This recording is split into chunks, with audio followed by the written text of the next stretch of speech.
Welcome back, everybody. This is video number 5 in our making our first scene in Unreal Engine. My name is Paul Fritz, and we're going to go ahead and talk about lighting today. While we've been building our scene, we haven't built out our lighting, I'm assuming, and I want to show you that process real quick and talk a little bit about how the lights kind of work inside of Unreal Engine. Okay, so when I look at my scene here, you'll see that right here it says lighting needs to be rebuilt, and I have quite a few objects in here that have unbuilt objects. So basically it's telling me that the lighting for them has not been built for them. So the shadows may not be correct. The light, the way it lands on them, reflects, those type of things may not be correct.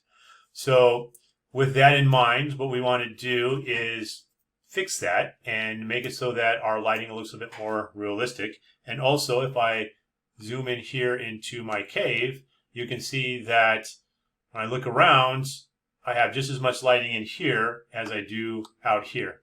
And even though there's a big doorway here, that probably shouldn't be the case. And if I look on the walls, you can see that, and on the floor and everywhere else, if I get really close, it says preview. What that means is that this light is approximated to what the system believes it should look like. But again, this was a wide open area before I put these cave walls and everything in, so none of the lighting has been built to actually replicate what lighting might actually look like. Okay, so let's go ahead and figure out how to do that. A couple of things. Let's go over here and let me close up some of these folders I created with all my assets in them for my scene. And right here under Light Source, we click on Light Source, and down here it says Mobility. So whenever we have something selected in our scene, we can decide if that scene, if that object or actor is going to be static, stationary, or movable. So a little bit, what's the difference between static and stationary? So with the static light, it can't be changed in the game, okay? It's basically fully baked, and if you select that and then you move it, the shadow for that object after you bake your lighting is going to stay even though you move your object. Stationary means that we can move it around and lighting will kind of change with it. It'll be a little bit more dynamic, but it's kind of a partially baked system. And what else does it say? It also says the shadows from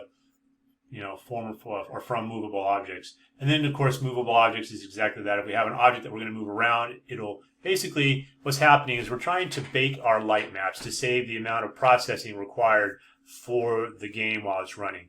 And objects that aren't going to move, the shadows are always going to be the same, are easier, so they're basically baked into the scene, and we don't have to recalculate them every time. They just exist every time you get to that part of the scene. Whereas with objects that move around, the shadows and the light are going to play off that object from the different angles that object moves around in. So it's going to create new shadows, so that requires real-time processing as that object moves around. And these different buttons down here allow us to select how that object will be treated. For example, this is a static object.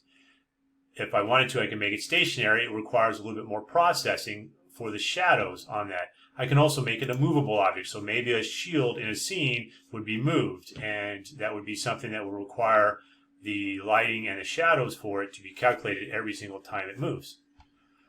Okay, so back to our overall light. We go ahead and get back to it.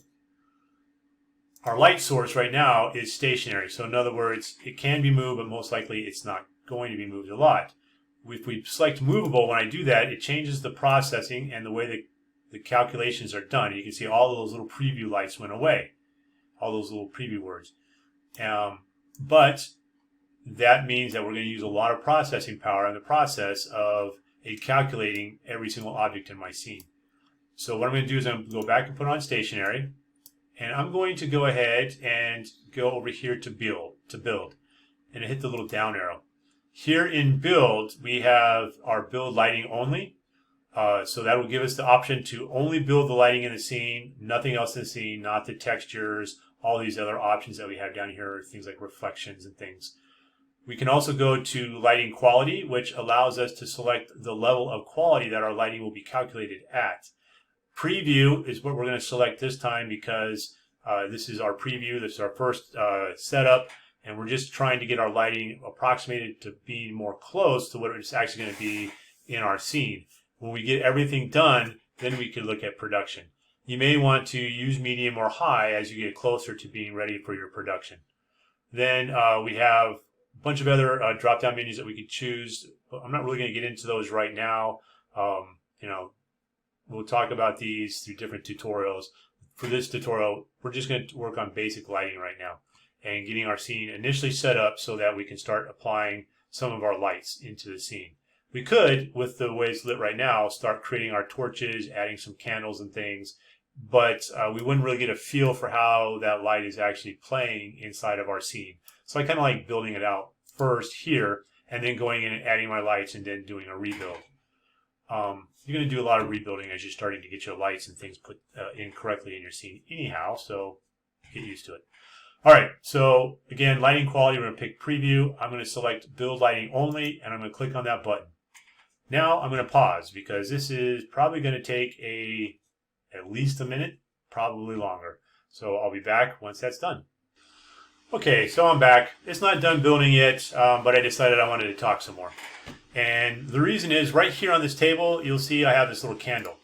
It's got 3 candles in a little clump. It's inside the grasslands, I believe. So the Infinity Blade grasslands or the Firelands. I can't remember which one I pulled it out of.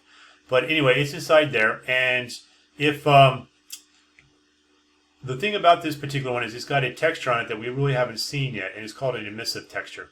So when I click on it, over here in my outliner, here is the static mesh itself. This is the material that goes onto that candle.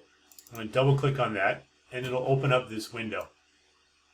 And here, once it may not pop up the way I want it to because I'm doing the lighting, but once it fills in here, you'll see that there's a kind of a material here that has this yellowish glow and everything on it right here. So if this scene were dark right now, you would be able to see kind of a glowing effect coming from this candle. And that is from this texture. It has a little bit of a multiply added to it, and then an emissive. So in this multiply, we can come in here and we can adjust our constants for A and B. And that is what gives that candle kind of a glow appearance. So once the lighting is built, this room will go dark and we'll be able to see that particular thing happening with this candle. Now, one thing about it is it's just a really minor little glow, kind of glows in place, but it doesn't give off enough light to actually give you a feel that this candle is functioning. So in the next tutorial that I do, we'll talk about giving this candle sort of a realistic looking light. We'll actually add 3-point lights to it and talk about how to give them a flicker and make it look a little bit more realistic and give off some light that makes you feel like the room is being lit by a candle. Now this is a really large room and 3 candles aren't going to light up very much of this space, but it'll be a place to start. Alright, so now I'm going to go ahead and pause for real this time and let you go back to whatever you're doing.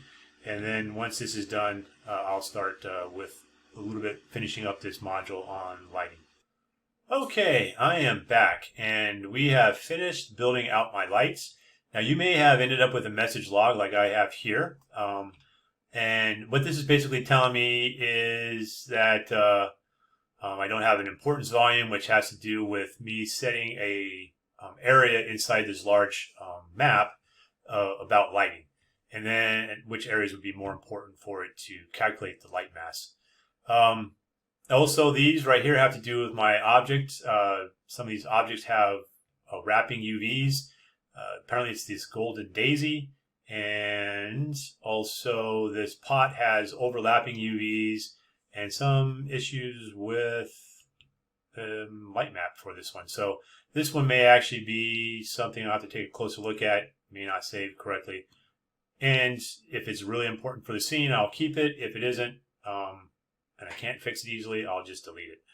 All right, so with that, here is now what my room looks like. There is pretty dark, and I can zoom in on that little candle, and you can kind of see this is what I'm talking about with the emissive lighting. It doesn't really give off a lot of light. It is pretty dark in here, and you can't see anything in here.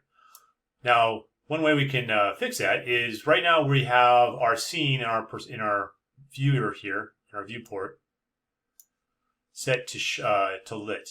If we click on this, we can go to unlit, and it's not going to use lighting, necessarily normal lighting, of the scene to light our scene. It is going to use what we see as our textures. And this might be a kind of a familiar scene for you if you're used to working in Maya or some of the other 3D modeling that's not using a real-time rendering. This is kind of how things will look. There's no shadows. You don't have any of that other light play. There's no reflection. It's all just lit as a flat kind of surface so that you can see the coloring, and that's about it. Other things you can do in here, you can go to a wireframe. It gets really confusing when you have a lot of things in the scene. And there's some other setups you can do. You can do lighting only, since I don't have any lighting in here. It's not going to show up. Now, lighting only is interesting because it doesn't really have the textures. It is just the models itself. And you can see a lot more of the detail of the lighting. So you can see how the shadows are playing on things without the textures kind of playing with your eyes. You can get a real good view of what the lighting looks like in the scene. Also, that's your detail lighting. So with the detail lighting, that also includes your normal maps. So now you can see how the surfaces look with the light playing against it without the albedo color textures added to the actual scene. So that's pretty useful too when you're trying to get your lighting set up exactly the way you want it, especially if you're going for deep detail. Reflections. Okay, we can kind of get a feel for what reflections look like, but not going to get into that this time. Anyway, so we're going to go back to lit. Then we also have this perspective views. We can go to top view, look at everything from the top, kind of see how our scene looks. Okay, and different side views. So instead of being a perspective view, these are orthographic views. And orthographic views won't have that. Won't have that same level of distortion that you normally get with perspective. All right, so we're going to go back to perspective. And working in the dark here. If we're inside a room and it's really dark, like I said, we can go back here. We can change it to lit, unlit, and work in this. We can also pull in lights. You can pull in a light if you want to be able to pull something in and kind of see what it looks like lit. You can play around with the intensity of the light right here. So once you have the light selected, come in here, and right now it's set to 8 candles. You can certainly increase it. You can put more than one light in if you're trying to work with areas. And this allows you to kind of get a feel for what your scene looks like with the darkness still around it and using a light like this. Now, this light isn't set to like a candle. You can come in here. You can change the coloring of the light. If you wanted to get something a little bit more orangey, you can come in here and try to set it more like a candle might be, so you can get a feel for how that plays, maybe like a fire. So you can kind of do some different things to change this light out. That's a method as well. So that's it for this video. We're pretty much got everything set up right now in our scene with our lights and the darknesses the way we want them, so that we can start adding in torchlight, candle lights, and things like that and kind of get a feel. So my next couple of videos will deal with making a realistic looking candle, and then also next one after that will be adding flicker and light to a torch. So some of the torch holders that are inside of the grasslands and the firelands model packages, we'll go ahead and take those out and apply some lighting methods to those as well, and then start applying them into our scene. Once they're in, we'll do a final build out of our lighting and a build of our scene, and that'll be pretty much it. So maybe 2 or 3 more videos, and that'll be it. Again, trying to keep them around 15 minutes so they're not too long to sit through. If you like what you saw, please make sure you like my video, and also go ahead and subscribe to my videos, to my channel, kind of track what I'm doing as new videos come out. If you have any questions, please post them in the comments, and I will try to reply to every single one of them as I can. Anyway, other than that, thank you for watching and have a great day.